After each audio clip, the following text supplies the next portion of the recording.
mä haluaisin ehdottomasti, että palattaisiin siihen aikaan, kun rankkarit oli niin kuin siistejä ja nättejä, niitä odotettiin.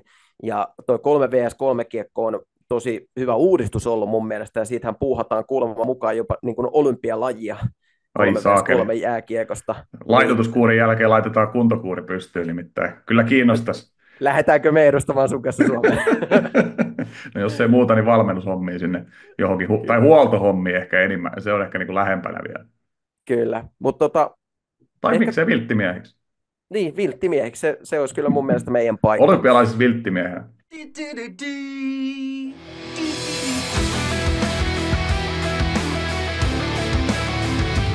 Vilttimiehet 2.0. Jälleen on yksi liigaviikko taputeltu ja päästään pureutumaan kiinni sen tapahtumiin. Ei ehkä Nuutti ihan niin tapahtumarikas viikko kuin edellinen, mutta puhuttavaa riittää. Tänään tapetilla Oulun Kärpät muun muassa. Puhutaan jälleen rankkarikisasta, nimittäin nähtiin aikamoinen maratoni. Sipasu, sulle lämmintä seuraa pelikanssia ja aika paljon kaikkea muutakin. Siinä nyt ainakin pieni kattaus. Miltä liigaviikko Nuutti Vihtilän silmiin maistui? No hei, Silmiin laadukkaita. maistui. Kuulostaa erikoiselta. Sano vaan, miltä se maistui noin niin kuin tuonne kuulille.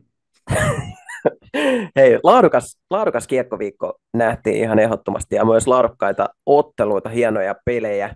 Ja yksi niistä muun muassa oli just Lahdessa pelikanssin ottelu Tapparaa vastaan perjantai-iltana. Ja kaikin puolin tämä alkukausi on ollut kyllä niin kuin viihdyttävä, täynnä laadukkaita otteluita. Mutta tosiaan niin kyllä toi tämän viikon erikoisuutena ja kummallisuutena nyt toi maraton rankkarikisa, että jos me ihmeteltiin sun kanssa silloin sitä HPK-sporttipeliä, niin nyt mentiin kyllä sen riman yli ja komeasti. Mutta luvattiin puhua Oulun Kärpistä, niin pidetään lupaus ja jutellaan sitten ne puolen Suomen joukkueesta Oulun kiekkoylpeydestä Kärpistä, jolla oli vähän nuhaisempi toi alkukausi ja puhuttiin jopa siitä, että onko Mäntymaan ryhmä kriisissä, mutta sitten tämä viikko niin Kärpiltä ihan sanotaan, että mukiin menevä, että sieltä tuli pinnoja ja tuli voittoja. Todella laadukas ottelu omiin silmiin oli perjantaina Nuudenseltin jäähallissa IFKta vastaan. Mä en oikein tiennyt, mitä mä lähdin niin kuin odottamaan siitä ottelusta. Siis totta kai, että halli on täynnä perjantai-ilta, IFK-kärpät, joo, se asettaa niin kuin tietynlaisen standardin. Ehkä petyin vähän siihen, että ihan 8200 ei ollut hallissa. No, se ei ollut Oulun Kärppien vika suoranaisesti. Varmaan siellä pientä protestitynkää jopa IFK-faneilla on vähän tästä, aika kireellä on, vaikka joukkue on kolmantena sarjataulukossa, niin ei ihan semmoista niin kuin täysin vastaanottavaista ole IFK-fanit, mutta ei puhuta IFKsta, puhutaan Oulun Kärpistä. Mä tykkäsin, siis ihan todella viihdyttävä ottelu kokonaisuutena. Kärpät pelas äärimmäisen niin kuin viihdyttävää peliä ja vei sitä matsia pitkään. Okei, siellä IFKlla oli maalissa nuori Ratsislav Elias, kun Taponen edelleen oli sivussa tuosta edellisen viikon Pelicans-matsista, eikä tällä kuluneella viikolla pelannut sitten yhtään matsia, mutta Kärpät oli tosi nälkäinen. Ne oli tosi nälkäinen. Lupasin viime viikolla, että pikkusen poimitaan kysymyksiä myöskin tuolta kommenttiosiosta, ja siellä oli heitetty itse asiassa jo kauden alla, että näinkö Kärppien pakistoa kannattaa kehua. Öö, no, silloin Niin, siellä, ootteko kattonut pelejä? Se oli niin mun voin, mielestä voin hyvä ja sanoa, että siinä nasakka kohtaa, kun kysymys. ennakkojaksoja tehtiin, niin yhtään peliä ei oltu nähtynä.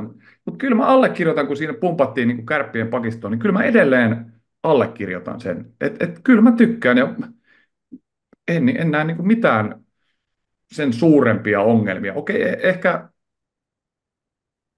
joo, se voisi pikkusen olla niin kuin nopea jalkaisempi, öö, mutta sitten taas, kun siellä on mietit semmoisia pelaajia kuin Atte Ohtamaa, Miika Koivisto, Viktor Berglund, Martin Jandus, nyt 4 esimerkkiä. Ja siihen sä lyöt sitten nuoren Arttu Paason vielä päälle.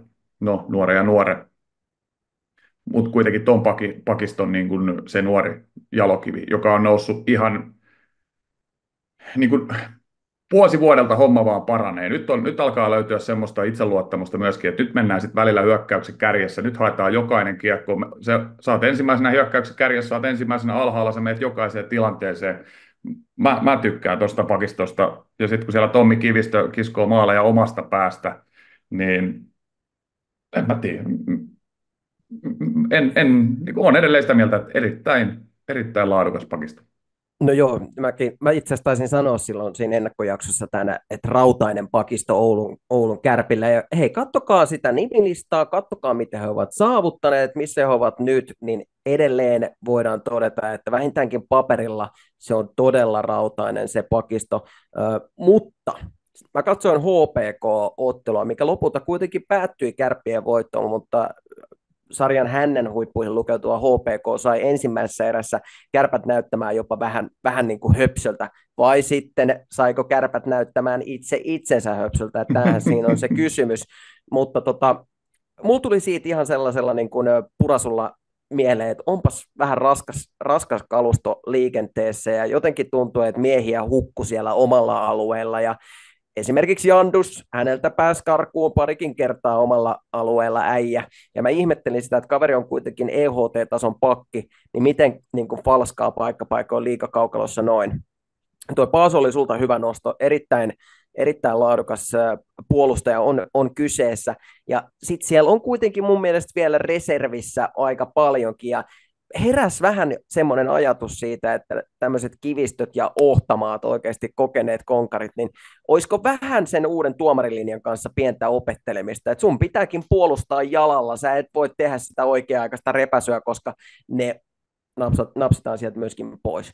Ja mitä tulee sitten hyökkäyspelaamiseen Kärppien osalta, niin tuossa HPK-ottelussa se tuntuu olevan niin kuin aivan kipsissä, siinä oli alla kuitenkin nämä Tapparalle hävityt tuplapelit, ja semmoiset orastavat hyvät hyökkäyksen rakenteet kaatu siihen, että syötöt meni metrin tai kaksi lavasta ohi, ja tuntui, että pelaajat ei ollut ihan samalla sivulla tuossa pelikirjassa, tuli pitkiä kiekkoja, paitsioita, semmoista niin kuin armotonta sekoilua, ja sitten sieltä täältä Teemu Turunen, Reed Gardiner sai kaivettua niin kuin laukaisupaikkoja, ja näin se myös on ollut, että nämä ykköstähdet on saanut kaivettua kyllä sitä tulosta, vaikka se peli on ollut vähän sekaisin, mutta tämä viikko tosiaan HPK-voitosta se lähti. Sitten tuli toi voitto myöskin Nordicsella, ja vielä loppuun kaatoi tuohon TPS-vieraskaukalossa, niin olisiko se alkanut pikkuhiljaa se pelikirjan sama sivu sieltä kaikille löytymään. Edelleen mä sanon, materiaali on laadukas, mutta siellä on tapahtunut siellä sun täällä ihan maalivahtiosastosta alkaen vuotoa, mutta minä jotenkin näen, että kyllä toi Kärpät tulee olemaan ihan selkeästi tuolla kärkikorin joukkueena. No nyt kun maalivahdit otit puheeksi, Tomi Karhunen pelasi nimenomaan perjantaina tuon IFK-ottelun, ja kyllä edelleen niin kuin viime keväänä sen jälkeen, kun ja oliko se jo syksyllä, mutta sen jälkeen kun Karhunen sitten lopulta Kärppiin siirtyi IFKsta nimenomaan, niin kyllä sen jälkeen joka kerta kun IFKta vastaan Kärpät on pelannut, Karhunen on ollut maalissa ja joka kerta pelannut siis lights out-pelin, siis semmoisen, että niin kuin hakee pari-kolme game saveria ja pitää Kärpät mukana siinä ottelussa, siis pelasi ihan järkyttävän hyvän pelin, varsinkin tuossa kun vastaparina oli nimenomaan IFK-nuori Ratsislav Elias, jolla ei niin paljon liigakokemusta, no niin paljon siis Karhuseen verrattuna on liigakokemusta ollenkaan, mutta niin kuin suhteessa siihen, Eliaskin pelasi sitten ja paransi loppua kohti, mutta tosiaan Kivistö heitti yhden kauden, ei kautta ilman maalia omalta alueelta, semmoinen ikävä, se ei ole Eliaksen vika, näitä on sattunut NHL:ssä ja näitä sattuu jatkossakin, eikä se katso sitä, kuka se veskari siinä on, mutta joka tapauksessa niin Karhunen oli siinä perjantai-ottelussa erityisen hyvä. Se kertoo kyllä jotain tuosta Kärppien kokemuksesta, että sä pelaat tuommoisen viikon Hämeenlinna, Helsinki ja sitten vielä viikon 3. vierasottelu Turussa ja sä napsit pinnat pois ja lähdet siitä ruttaamaan sitten Oulua kohti. Tavallaan se, jos puhutaan, että on pikkusen ehkä vähän raskasjalkainen, mä en nyt ihan osta sitäkään, että se on niin kuin, että se on hidas. Se on raskasjalkainen ehkä niin kuin kokonaisuutena, mutta sitten kun sä rupeat miettimään niin kuin taas sitä kääntöpuolta, mistä sen tulee, koska siellä on nimenomaan niin kuin kokemusta, Ohtamaata, Kivistöä, niin se tulee sitten näissä, että ne viikon kolmannet ottelut ei ole enää, se on ihan sama, onko se viikon ensimmäinen peli. Et sieltä tulee se, että tavallaan kun se tarvitsee siihen lauantai-otteluun monesti tarvii semmoisen pienen extra, tavallaan sun pitää niinku kaivaa vähän syvemmältä. Ja sulla pitää olla tietynlaiset rutiinit, sun pitää elää sitä elämää silleen, että sä oot siinä lauantai-ottelussakin, jos et saa niin kuin, sä oot, niin kuin parhaat pelaajat on parhaimmillaan vasta siinä lauantain ottelussa, tiedätkö, kun ne kaivaa sitä Kyllä. ja jaksaa, muilla ehkä pikkusen taso putoo, niin kovimmilla jätkillä se ottaa vielä napsun lisää ja se näyttää vielä paremmalta. Kärpät on kuitenkin voittanut 10 pelistään 3 suoraan, 4 sitten joko jatkojen tai voittolaukausten kautta ja 3 tappiota. Mä tavallaan ymmärsin sen huolen siinä kohtaa, kun tuli Tapparaa vastaan noi tappiot niin kuin back-to-back-peleissä, ja siinä oli Kärpät jopa vähän niin kuin alistu hallitsevan mestarin paineessa. Ja kyllä myös toi maalisuhde, että sä oot tehnyt 36, mikä on yksi liigan parhaista määristä, mutta sä oot päästänyt myös 36 maalia, niin vaikka tuossa on niin kuin 17 pistettä nyt tällä hetkellä kasassa, ja ihan siis tämä viikkohan oli sitten loppujen lopuksi laadukas viikko, niin kyllä mä tavallaan ymmärrän sen huolen siitä pelistä, että vitsi, meillä vähän falskaa, vähän vuotaa, että tämä on vähän semmoista pienekköä niin kuin sekoilua vielä tämä peli, mutta vasta 10 on pelattu oikeasti, niin kyllä tuossa on semmoisia jätkiä, myös vaikka Atte Ohtamaa, hän niin kuin liidaa siellä sitten pakistossa, niin kyllä mä luulen, että siellä on ihan hyvä tietämys siitä, että vielä ei mestaruuksia jaeta tässä alkukaudesta, ja myös uskallan sanoa niin, että aika monella muullakin paikkakunnalla se peli on tässä kohtaa vähän sekaisin, ja kehitystä kuitenkin tapahtuu koko runkosarjan mitassa, ja milloin sun pitää olla parhaimmillaan, mikä olisi se optimitilanne, niin ne on ne pudotuspelit kuitenkin. Et en Niin, mä Kärppien kohdalla kauhean huolissaan olisi. niin, ehkä tämä kärppäkeskustelu on myöskin hyvä lopettaa siihen, että tavallaan ymmärtää se, että siellä on aika paljon omia kasvatteja. Siellä on nuoria pelaajia paljon siinä kokoonpanossa niin kuin hyökkäyksessä eritoten. On Antti Roikoa, siellä on Alasiurua, Korpimäkeä, mm, tavallaan niitä oppirahoja pitää välillä niin kuin maksaa, mutta sitten kun sulla on kääntöpuolena siellä tosiaan Gardiner, Turunen, herra jestas, Gardiner, kun puhuttiin pari viikkoa sitten siitä maalinteosta, niin vitsi kun se nälkä on siellä. Heitän viimeisenä kysymyksenä Kärpistä sellaisen, että jos ajatellaan, että Kärpät niin kuin joka vuosi haluaa voittaa Suomen mestaruuden, niin miltä näyttäisi tuo kokoonpano, jos Joonas Kemppainen liittyisi siihen vielä? Se taitaa olla. Nyt en itse asiassa unohdin tehdä viimeisen tarkistuksen, mutta onko näin, että Kemppainen ei ole vielä ainakaan mihinkään sopimusta tehnyt tälle kaudelle? Sepä Miltä pitää, kuulostaisi siis, no Kemppainen? Joonas Kemppainen on sellainen pelaaja, jonka mä ottaisin omaan joukkueeseen niin ihan siis koska tahansa. On erittäin laadukas pelaaja, hoitaa hommat niin kuin omassa päässä ja myös sitten tuolla hyökkäyspäässä, niin olisihan se nyt ihan mahtava lisä tuohon kokeneeseen pumppuun. Ja tuossa niin kuin, mä taas voisin omalta osaltani, muuten ei ole Kemppaisella tällä hetkellä diiliä mihinkään, mutta siis omalta osaltani sanoa sen, että Kärpät on tottunut voittamaan, tottunut menestymään, ja tässä viime vuosina on ollut vähän turbulenssia, ollut katsomossa plakaattia, että se oli 4 miljoonan joukkue ja muuta vastaavaa, niin kyllä mä sen ymmärrän myös sen tietynlaisen turhautumisen siihen, jos sit näyttää siltä, että okei, että onko tämä nyt taas menossa alamäkeen, mutta ei kannata olla huolissaan, toi ryhmä on ihan vahva.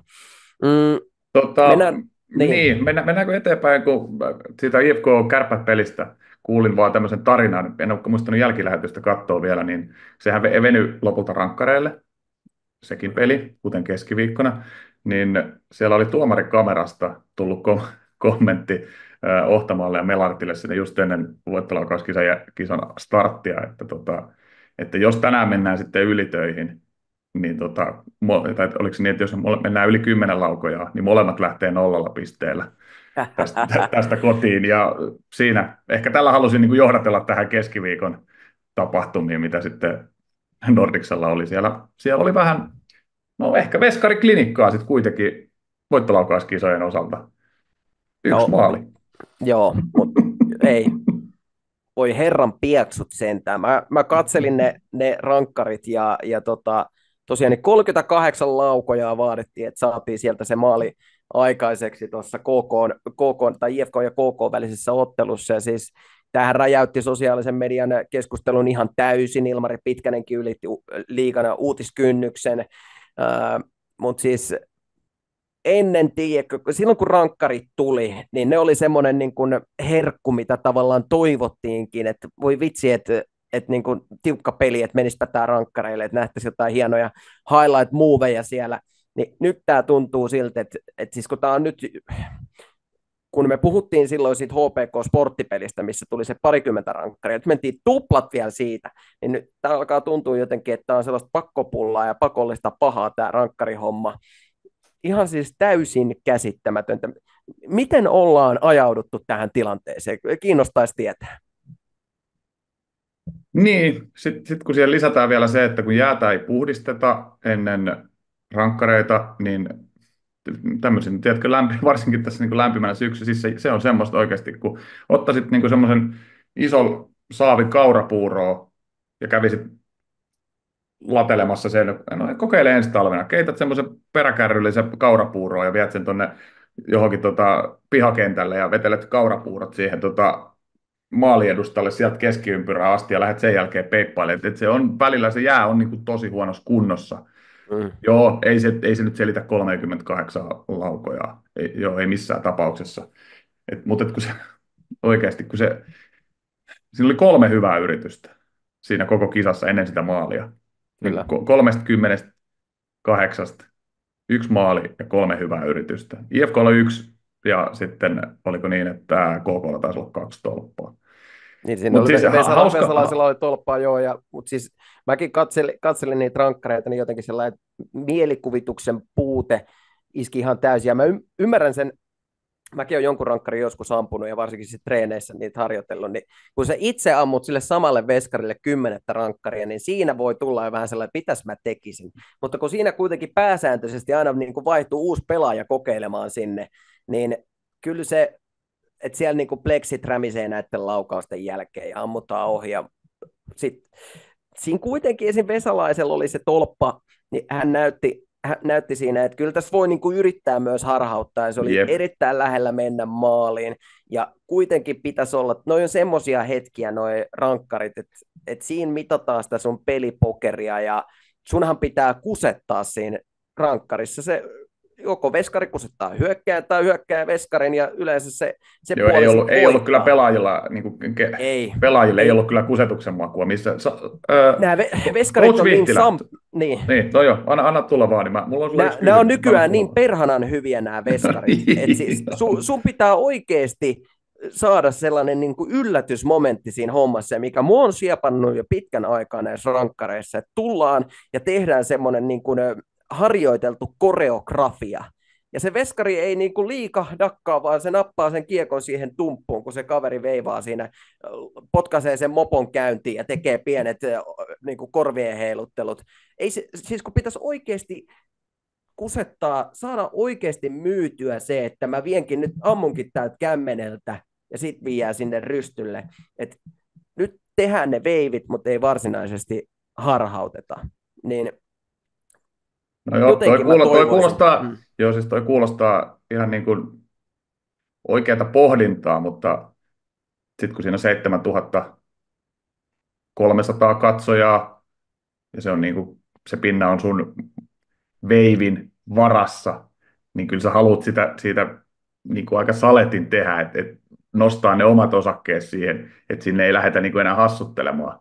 Joo, sehän onnistui tosi hyvin, se varman päälle pelaaminen. Niin, no just näin, tässä se on. Että se nyt on semmoinen perus suomalaisen kiekon ongelma muutenkin, että pelataan liikaa varman päälle. No ei ehkä tänä vuonna, mutta se kysymys, mikä mulla oli, kun mennään noin pitkälle tuossa kisassa,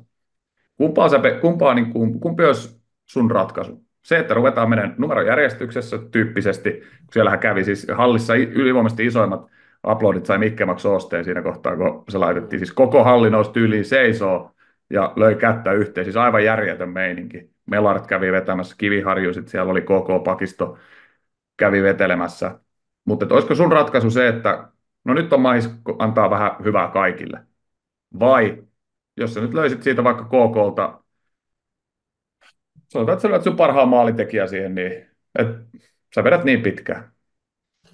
Kun No, näitähän on joskus näitä pidempiä tullut, muistaakseni Jonas Donskoi, olisiko se ollut niin, että se oli Donskoi, itse kun en nyt ihan muista, mutta Donskoi ja Tepsi oli vastassa. joo, Mä en ja muista, tekikö kuka oli. 4? Joo, ja Tepsillä oli kanssa joku. Mä en nyt muista, että kuka se oli se TPS-laukoja silloin, mutta olisiko ollut Ville Hostikka maalissa, jolle upotteli Donskoi näitä rankkeja, mutta voi olla, että muistan väärinkin. Mutta mä olisin ehdottomasti sen tolppalaukauksen jälkeen laittanut Vesalaisen uudestaan, koska hänellä oli siinä semmoista, hänhän kokeili 2 kertaa, 2 erilaista Niin, kyllä, harhautusta. kyllä, mutta se on Selkeästi, 2. Mutta entä, mm, entä sitten, kun mennään niin kuin 4, 5? Sanotaan, että sä oot meidän paras maalintekijä, anna palaa. no sitten tullaan Onko taas siihen todennäköisyys isompi siinä, että kun se vetää 5 kertaa, niin se tekee yhden niistä? Niin, tämä ei nyt varsinaisesti ehkä vastaa kysymykseen, mutta siinä kohtaa sitten, jos olisi käynyt näin, että Vesalainen upottaa ja kaveri upottaa, niin sitten sitä maalin tehnyttä ehdottomasti sinne kehiin, koska siitä on myös niin kuin se itseluottamus. No, mä tein äskenkin, että miksei Mm. menisi nytkin. Mutta toi joka tapauksessa, niin jotainhan tässä nyt olisi tapahduttava, koska tällaista ei meinaa oikein niin kuin jaksaa. Ennen ne rankkarit oli sellainen, mitä odotettiin, ja että kuka heittää, tiedätkö, jonkun siistin niin kuin rankkarimaalin. Ja nyt se on enemmän sitä, valitettavasti joudutaan huonolla jäällä vähän niin kuin varoen tulemaan, ja just joku haetaan jotain auringonvarmaa ratkaisua, eikä niin kuin pääsääntöisesti edes harhauteta tai huijata, Mm. etsitään sitä tilaa sillä laukauksella, että mistä se voisi löytyä, mutta kun nämä veskarit on niin hyviä, että ne pitää yllittää siinä rankkarissa. Niille No, pitää saada myytyä jotain ja sitten niin kuin heittää ihan jotain päinvastaista sinne tilalle. mikä olisi sun ehdotus, jos rankkareista luovuttaisiin? Miten peli pitäisi ratkaista sun mielestä runkosarjassa? Mä sanoin heti suoraan, mun mielestä rankkareista ei pidä luopua, mutta niin kuin No, siis se jään ajo takaisin. Jään ei missään nimessä siis laitetaan vettä sinne, se olisi niinku ihan katastrofi, vaan lumet putsutaan nopeasti pois, tehdään siihen se niinku väylä, että millä niinku ennen vanhaan toimittiin. Niin se takaisin, se helpottaa niin paljon touhua. Mutta sitten taas, jos halutaan, että rankkarit otettaisiin pois, niin sitten jatkoaika, niin mä sanoisin siellä, että jos jatkoajalla tulee jäähy, niin tämä on siis todella villi heitto, mutta se ei olisikaan 4-3, vaan se olisi 3-2. Että tavallaan synnytetään se maali sieltä. mitä jos jatkoajan jäähystä tulisikin rankkari? Toikin on erittäin hyvää pohdintaa, nimenomaan koska se tarvehan on se, että se maali täytyy synnyttää tavalla tai Niin, kyllä, toisella. mutta onko 3-2? Kun mä meinasin ehdottaa, että mitäs jos eka vitonen pelattaisiin 3-3 ja sitten pudotettaisiin 2-2 ja Ja sitten pudotettaisiin vaikka 1-1. no kaikki näistä on aika semmoisia villejä spekulaatioita, mutta siis jotainhan tässä tavallaan niin kuin olisi keksittävä. Mä lähtisin ehkä nyt siitä, että mun mielestä tuo 3-3 on toimiva formaatti, niin ehkä mennään ja jatketaan sillä, ja se on myös ihan viihdyttävää. On kuullut jopa, että Mä heitän vielä yhden ajatuksen sulle tuohon, nyt tuli heitä vaan. tästä ihan suoraan lennosta mieleen. Mitä jos se olisi 4-4, mutta yksi pelaaja ei saisi tulla molemmista joukkueista. Yhden pelaajan pitäisi jäädä punaviiva yläpuolelle joka kerta. Vähän niin kuin kellumaan Niin, sinne ei saa osallistua että puolustukseen. tavallaan että sitten kun sä pääset sinne alueelle, niin sulla on 4-3 ylivoima aina siellä alueella. Mm. Ja sitten kun En, jos siitä saadaan riisto, siinä on läpiajon paikka ja sama homma, saat ylivoiman toiseen suuntaan. niin, no mä kuitenkin haluaisin, Tämä tuli ihan äsken vaan mieleen, mutta se voisi no olla ihan mielenkiintoinen. Silloin sitä ylivoimaa tulisi vähän enemmän siihen ja se ratkaisu todennäköisesti tulisi vähän nopeammin. joo, ja siis näitä niin kuin saa laittaa kyllä nyt sitten kommentteihin myös, että minkä näköisiä näkökulmia on meidän katselijoilla ja kuulijoilla, mutta mä haluaisin ehdottomasti, että palattaisiin siihen aikaan, kun rankkarit oli niin kuin siistejä ja nättejä, niitä odotettiin, ja toi 3 vs 3 kiekko on tosi hyvä uudistus ollut mun mielestä, ja siitähän puuhataan kuulemma mukaan jopa niin kuin olympialajia Ai 3 vs saakeli. 3 jääkiekosta. Laitotuskuurin jälkeen laitetaan kuntokuuri pystyyn nimittäin. Kyllä kiinnostaisi. Lähdetäänkö me edustamaan sun kanssa Suomeen? No jos ei muuta, niin valmennushommia sinne johonkin, tai huoltohommia ehkä enemmän. Se on ehkä niin kuin lähempänä vielä. Kyllä, mutta Tai Ehkä miksei vilttimiehiksi. niin, vilttimiehiksi, se olisi kyllä mun mielestä meidän paikka. Olympialaisissa vilttimiehiä. Ai, ai, ai. Ai, ketkä on, kuka on semmoinen all time, jos noista rankkareista nyt vielä sen verran, että kuka tulee sulle mieleen semmoisena all time rankkari niin kuin spesialistina?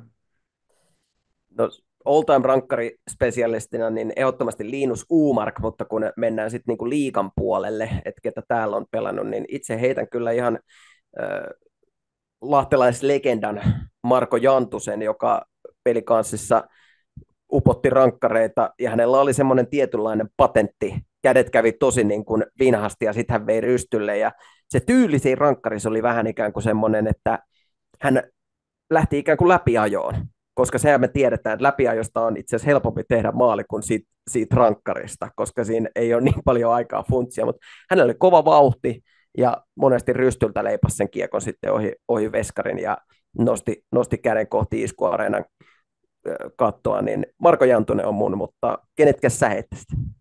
No toi Donskoi oli kyllä niin kuin kova. Tietysti Jussi Jokinen oli sit niin kuin omalla tavallaan sit niin kuin NR-mittapuulla aika kova. Mutta kyllä liigasta, silleen, ketä on itse läheltä nähnyt, niin kyllä Kim Hirsovits oli myös niin kuin taikuri nimenomaan. Ja kun sä puhuit tuosta, että pitää pikkusen kusettaa sitä veskaria, niin siinä oli sitten niin kuin vähän isommankin kusetuksen maku aina välillä.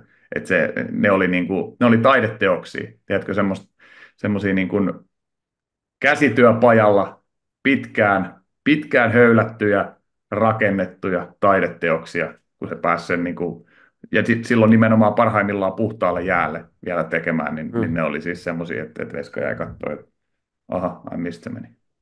Mä muistan Ja yhden, oli useampia variaatioita, just se, että kyllä, ei ollut se yksi patentti.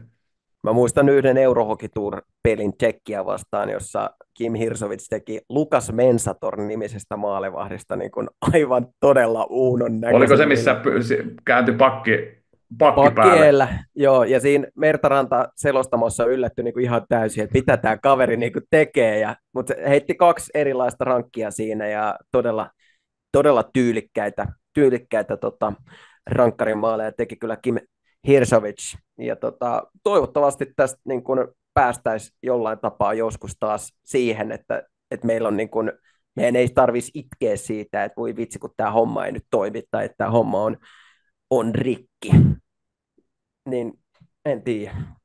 Katsotaan, mitä tuleman pitää. Juuri näin. Jos mä kurkkaan vähän sarjataulukkoa tähän väliin, niin tämä näyttää itse asiassa, tämä on hauskan näköinen, koska nuo viivat on nyt eri paikoissa. Tämä on nyt ihan se konkreettinen esimerkki siitä, että kun sarjan muutoksessa tai niin kuin järjestelmää muuttamalla 12 joukkuetta menee lopulta pudotuspeleihin ja vielä kaksi viimeistäkin on niin kuin viiva alla, niin taas pikkusen viivat eri paikoissa, mutta mm, Lahden Pelikans on saanut vähän meiltäkin pikkusen tässä alkukaudesta raippaa, mutta Syystäkin. onko sulla se 5 penninen vai 5 senttinen vai Mä heitän Markan tähän keskusteluun nyt. markkakeskusteluun? Anna palaa, Kyllä. avaa sananen arkkusi Lahden Eli Pelikansista. lukko aukesi, se kipsi murtui, sanotaan näin, silloin Nordicsen, oliko se lauantai-ilta IFK:ta vastaan 5-2 voitto Pelikanssilla siinä, ja se oli tämä myllypeli, ja ennen sitä niin kun, Pelsu oli ollut tosi harmaa ja semmoinen niin kun, ponneton tylsä, ja keskusteltiin jopa, että onko tämä Yli Junnilan aikakausi kohta sitten nähty. No, tullaan perjantai-iltaan ja Lahteen iskuareenaan, ja finaali uusinta, 2 viime kevättä putkeen Pelikanssi Tappara pelannut finaaleissa, ja Tappara voittanut järjestää nämä kaikki, ja ensimmäinen erä erittäin tasasta vääntöä 0-0, ja sitten toinen erä oli vaikea, Tappara pyyhkäsi siinä johtoon, ja taisin radioselostuksessa sanoa, että mä en näe oikeastaan minkään sortista skenaariota, että Pelikans enää tätä ottelua voittaisi, mutta kuinka ollakaan, tullaan kolmanteen erään, läpi pelin hiihdelle, että varjojen mailla pyörineet Ryan Lashit ja Purre Carlsen, että Lars Brygmanit otti sen homman siinä niin kuin hanskaan, ja 3 maalia siihen taululle. Wyatt Kalynuk, jonka kohdalla on puhuttu siitä, että joko Kanukki kohta pakkaa niin kuin laukkunsa, niin hän täräytti voittomaalin. Ylivoima tuotti tulosta. Olof Lindbom otti kiekkoja kiinni, ja se 3. erä, se oli ihan maaginen. ihan maaginen pelikanssilta. Ja siitä samalla höyryllä kaatoivat myöskin Jukurit. Okei? Okay? Voisi mennä tavallaan sen taakse, että Lash, Brygman, Carlson, kaikki nämä, Sabranski oli loukkaantuneena tuossa. Elias Vilén itse asiassa vieläkin oli poissa tuossa peleiltä, mutta voisi mennä tavallaan sen taakse, mutta sitten semmoista apatiaa ja harmautta mun mielestä ei oikein voida sillä selitellä semmoista heikkoa asennetta. Esimerkiksi just Wyatt Kalinakilla oli nähtävissä semmoinen kehno asenne tuohon tekemiseen, mutta nyt se näyttää paremmalta ja se kipsi, se murtu siellä Nordicsella ja tästä on niin kuin vaan mun mielestä ylöspäin mentävää ja en näe syytä, että miksei menisivät ja ehkä ne piti sen tikkakisan sitten.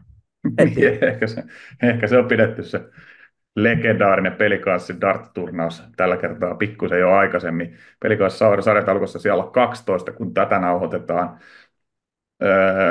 Kyllä sen taakse nyt vähän voi mun mielestä mennä, ei nyt ehkä ihan kokonaan verhoutua, mutta pikkusen ainakin peittää niin kuin arapaikat sillä, että Brygman, Carson on poissa, on nimittäin sitten aika jäätäviä pelaajia, niin kuin molemmat muistan jo viime keväältä, sitten kun ruvettiin naputtelemaan, kun ne pudotti IFK siinä seiskapelisarjassa, niin siis Brygman niin kuin erityisesti semmoista tuntuu vaan, että aina kun peli vaan, mitä kovemmaksi peli menee, niin sitä enemmän se nousee niin kuin esiin sieltä, ja välillä näyttää, niin kuin, että semmoinen honkkeli luikertelee siellä täällä, mutta aina oikeassa paikassa ja pystyy ratkoa niin kuin tosi isoja pelejä.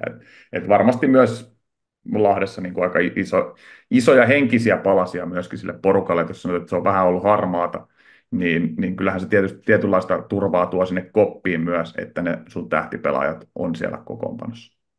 Ja myös Kangasniemen Iikka on todenteolla herännyt peleille ja kun tämä 170-senttinen vipeltäjä oikeasti niin kun saa pelivaihteen silmään, niin se on aika todella tehokasta tekemistä sitten, ja hyvältä näyttää Iikka Kangasniemen osalta, ja se näyttäisi tosiaan siltä, että siellä on nyt herätty tästä ruususeunasta.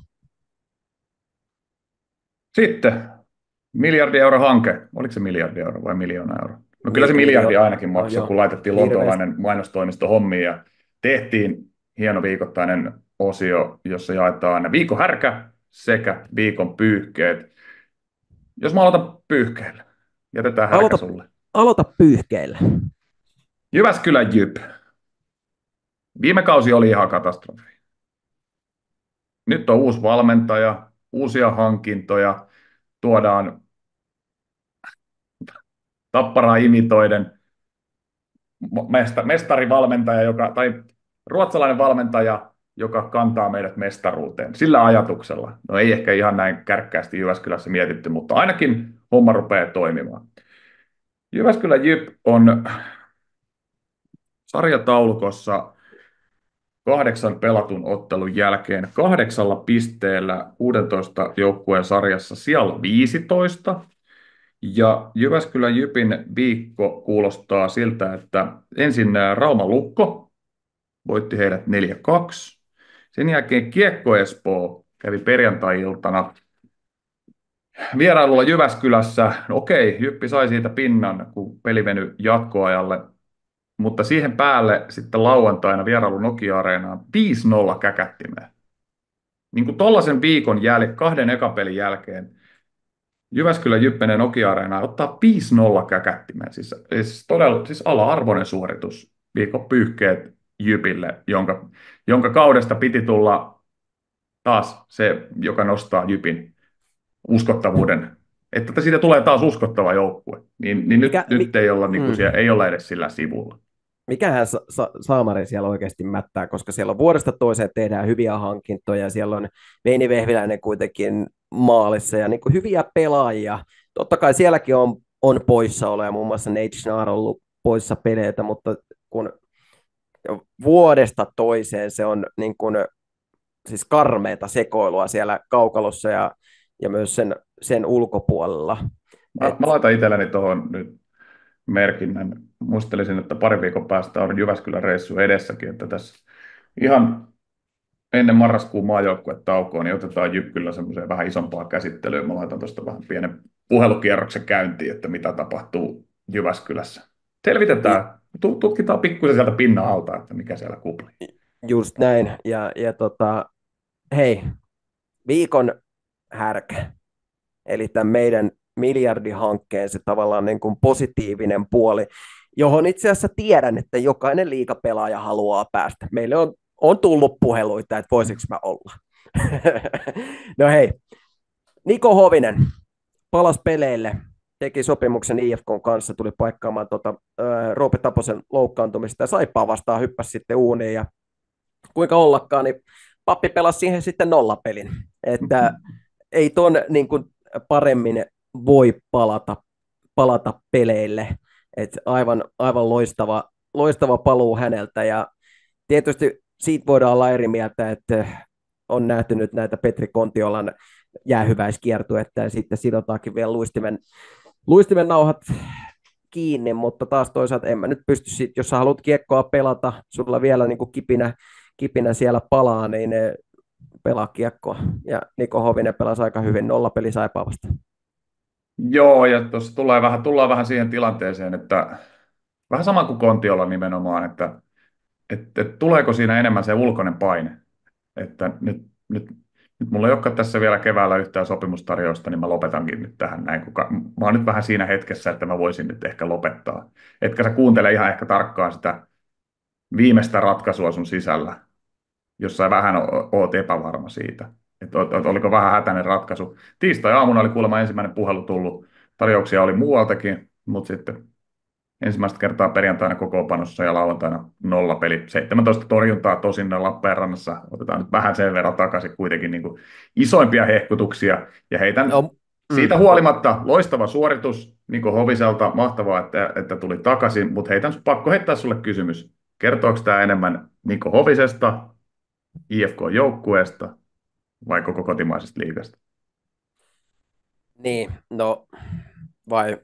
Ei tarvitse vastata, mutta Niko Hovinen on meidän viikon härkä. Täytyy silti sanoa se, että hän ei päästänyt kiekkoa maaliin. No se on Veskarilta hyvä suoritus. Ja hän hoiti roolinsa hyvin. Siis pelasi hyvän ottelun, olin paikalla. Joo. Näin kyllä. Kyllä. En halua häneltä nyt sörkkiä niin kuin jalkoja pois, että pääsee laukkaamaan. Että uusi viikko kyllä. Kaiken muuttaa voi. Mitäs meillä on ensi viikolla tarjolla? No ensi viikolla, hei siis Kalpa pelaa nyt, siis Kalpa on 4 ottelun voittoputkessa, ja he ovat päästäneet 9 otteluun ainoastaan 15 maalia, niin toi täytyy ehdottomasti ottaa semmoiselle niin kuin, todella tarkkaan tarkasteluun, että mikä heidän puolustuspelissään on niin loistavaa. Mehän tiedetään se kalpalainen identiteetti ja se, mitä siellä hyökkäysalueella tapahtuu, mutta mä haluan ottaa myöskin nyt pohkeeseen sen, että miten Kalpan maalivahtipelaaminen, puolustuspelaaminen, miksi se on tällä hetkellä niin hyvää. Ja Kalpahan pelaa tulevalla viikolla sitten ainoastaan Jyppiä vastaan 11. päivä, niin se otetaan tarkasteluun tuo ottelu, ja muutenkin, että Kalpasta pitää tässä siis... Kyllä kohta pitää jo puhua, kun kohta pitää puhua, se on niin kuin... Ei vaan päästä siitä mihinkään, mutta Kalpasta on kohta pakko puhua ja vähän enemmänkin, jos maino jatkuu samanlaisen. Kyllä se näin pitää nähdä tämä asia, mutta minkälaisia ajatuksia sulla sitten taas puolestaan on tuosta tulevasta viikosta? No jos sä suuntaat katseet tuonne sarjataulukon kärkipäähän, niin mua tässä tuijottelee tätä sarjataulukkoa, joka nyt ei vielä, mä tiedän sen, siellä on niin kuin 10 kierrosta pelattuna pikkuhiljaa, että ei se vielä, mutta nyt se suunta alkaa niin kuin näkymään. Niin kuin puhuttiin jo ennakkojaksoissa, että katsotaan ensimmäinen tsekkaus vähän niin kuin siinä 10 kierroksen kohdalla. No nyt aletaan lähestymään sitä, ja ensi viikolla ollaan kaikkien joukkueiden osalta yli siitä. Niin toi häntäpää. Mä näen Jukurit 2 kertaa ensi viikolla. Sitten on Jyp. Siinä Jukureiden kanssa niin kuin siellä 15, Jukurit siis sarjan jumbona. Jukureiden keskiviikkona Nordicsella, perjantaina Mikkelissä. Tuleeko yli 2000 ihmistä katsomaan IFK:ta perjantaina? Tai no, mä veikkaan, että tulee katsoa nimenomaan IFK:ta, eikä Jukureita, kun en ole Jukureita käynyt minä muunakaan päivänä katsomassa. Sitten siellä alkaa olla Saipa, HPK edelleen 13-14 sijoilla. No Pelsun nousu, siitä nyt vähän puhuttiinkin jo, mutta lähinnä, että rupeeko tuossa syntymään eroja tuon peräpään osalta. Ja jos nyt Sen verran vielä, että lauantaina pääsen näkemään liigan tulikuumimman kentän tositoimissa. Ilves saapuu silloin Helsinkiin. Olen selostamassa erittäin mielenkiinnolla. Odotan Lööke, Suomi, Mäntykivi kolmikkoa, joka Joo, on, joka on niin kuin highlightien perusteella jo. No, Suomi ja Mäntykivi, sen mä ostan, että homma toimii, mutta en mä nähnyt, että Lööke pystyy tuohon, mitä se tekee tällä hetkellä. niin. Täytyy sanoa vielä tuosta, kun katsotaan just tuonne sarjataulukon pohjille, niin Jypillä on se 8 peliä pelattuna, ja se on 2 peliä vähemmän kuin suurimmalla osalla. Itse asiassa Jukurit on pelannut jo 11 ottelua, niin tuossa on aika tärkeä viikko tulossa kyllä Jypille, että siellä on Sportti, Kalpa ja Jukurit, ja tuossahan on niin kuin myös lähtökohtaisesti budjetoitu Jypille pisteitä. Et toi viikko mettään, niin sitten voidaan taas kyllä miettiä, että lähtisikö sieltä valmennusosasto vaihtoon vai mitä toimitaan, räjäytetään koko pakka uusiksi, mutta se on taas sanottava kyllä tähän ihan liikan niin kuin hyveeksi, että voi vitsi, siellä on hyviä, viihdyttäviä lätkäpelejä, kun on ollut keskustelua, että joo, että pelataan niin kuin, on vähän tuommoista keskialueen trappia ja muuta vastaavaa viivelähtöä, niin nyt ollaan kyllä mun mielestä pelin kanssa hyvässä pisteessä. Vähän hyviä, todella laadukkaita lätkäpelejä.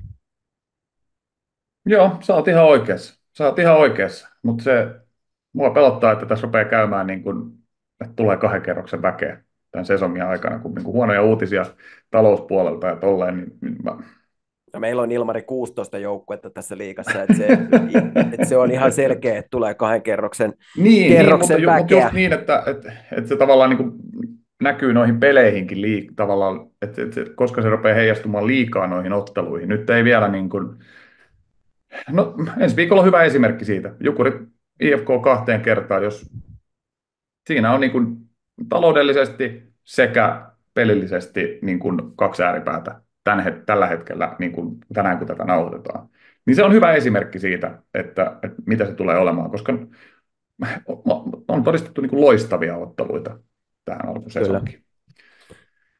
Vieläkö on jotain muistilistalla vai laitetaanko vilttimiehet tältä viikolta kirjoihin ja kansiin?